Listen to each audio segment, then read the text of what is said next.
Hello बच्चों, कैसे हो आप सब। आप सबका एक बार फिर से स्वागत है आप सबका अपना चैनल कंसेप्ट वाला में। आज के इस वीडियो में हम लोग पढ़ने वाले हैं मोशन का पार्ट 6 और इस पार्ट में हम लोग पढ़ेंगे यूनिफॉर्म सर्कुलर मोशन के बारे में। लास्ट पार्ट में हम लोग पढ़े थे इक्वेशंस ऑफ मोशन के बारे में, उनका हम लोग डेरिवेशन किए थे जिसका लिंक आपको डिस्क्रिप्शन बॉक्स में मिल जाएगा, आई बटन में भी मिल जाएगा। तो चलिए आज का वीडियो हम लोग शुरू करते हैं। Uniform circular motion, uniform motion पढ़ चुके हम लोग। यूनिफॉर्म मोशन क्या होता था? जब कोई ऑब्जेक्ट इक्वल डिस्टेंस ट्रेवल करता था इक्वल टाइम इंटरवल में, तो उस मोशन को हम लोग बोलते थे यूनिफॉर्म मोशन। तो जब कोई body equal distance equal time interval में ट्रेवल करता था तो उसका स्पीड क्या होता था? कांस्टेंट। तो अगर स्पीड कांस्टेंट है तो एक्सेलरेशन जीरो। क्यों? क्योंकि एक्सेलरेशन होता था rate of change of velocity. जब वेलोसिटी चेंज होगी तो एक्सेलरेशन आएगी, वहाँ पे तो स्पीड कांस्टेंट है यानी स्पीड चेंज नहीं हो रही है यानी एक्सेलरेशन जीरो होना चाहिए। लेकिन जब वो ऑब्जेक्ट यूनिफॉर्म सर्कुलर मोशन कर रहा होता है तो जी हाँ, उसका स्पीड कांस्टेंट होता है ऑल्दो वो एक्सेलरेट कर रहा होता है। क्यों कर रहा होता है? ये सारी चीज़ें हम लोग इस वीडियो में देखने वाले हैं। क्लियर है? तो चलिए हम लोग शुरू करते हैं। पहले जानते हैं यूनिफॉर्म सर्कुलर मोशन क्या होता है। तो जब कोई बॉडी इक्वल डिस्टेंस ट्रेवल करता है इक्वल टाइम इंटरवल में इन ए सर्कुलर पाथ, जैसे अगर कोई बॉडी सर्कुलर पाथ में ट्रेवल कर रहा है विथ यूनिफॉर्म स्पीड, तो उस मोशन को हम लोग क्या बोलेंगे? Uniform circular motion. स्पीड क्या होना चाहिए? यूनिफॉर्म कांस्टेंट होना चाहिए। क्लियर है? अब ये मोशन जो होता है वो एक्सेलरेटेड होता है ऑल्दो इसका स्पीड क्या होता है? कांस्टेंट।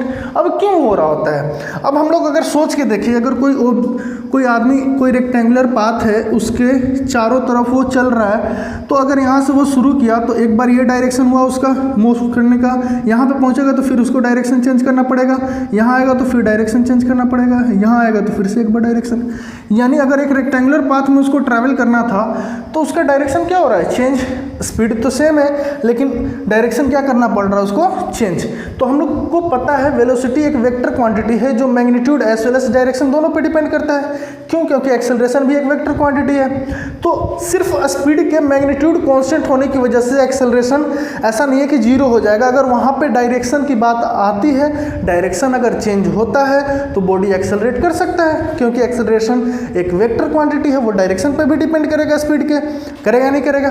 तो जी हाँ, तो जब इसकी बात करते हैं सर्कुलर मोशन की, तो जो ऑब्जेक्ट का स्पीड होता है उसका डायरेक्शन एवरी मोमेंट चेंज हो रहा होता है, इनफाइनाइट टाइम्स चेंज हो रहा होता है। क्यों चेंज हो रहा होता है? क्योंकि यहाँ पे जो स्पीड का डायरेक्शन होता है, डायरेक्शन ऑफ स्पीड होता है जो, वो किसके अलोंग होता है? Is along the tangent. किसके अलोंग होता है? along the tangent.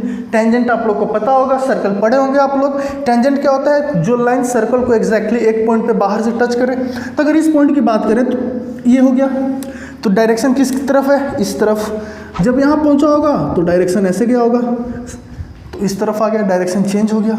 यहाँ आया तो डायरेक्शन ये हो गया, यहाँ आया डायरेक्शन ये हो गया, यहाँ आया डायरेक्शन ये हो गया, यहाँ आया डायरेक्शन ये हो गया। तो एवरी मोमेंट डायरेक्शन क्या हो रहा है? चेंज। ऑल्दो मैग्नीट्यूड सबका क्या है? सेम। सब कितने स्पीड से घूम रहे हैं? भी स्पीड से घूम रहे हैं। घूम रहे हैं नहीं घूम रहे हैं? तो स्पीड सेम होने की वजह, सेम होते हुए भी ये एक्सेलरेट इसलिए कर रहा है क्योंकि इसका डायरेक्शन एवरी मोमेंट क्या हो रहा है? चेंज हो रहा है। तो डायरेक्शन अगर चेंज हो रहा है तो एक्सेलरेट करेगा, क्योंकि एक्सेलरेशन एक वेक्टर क्वांटिटी है, वो मैग्नीट्यूड के साथ साथ डायरेक्शन पे भी डिपेंड करेगा।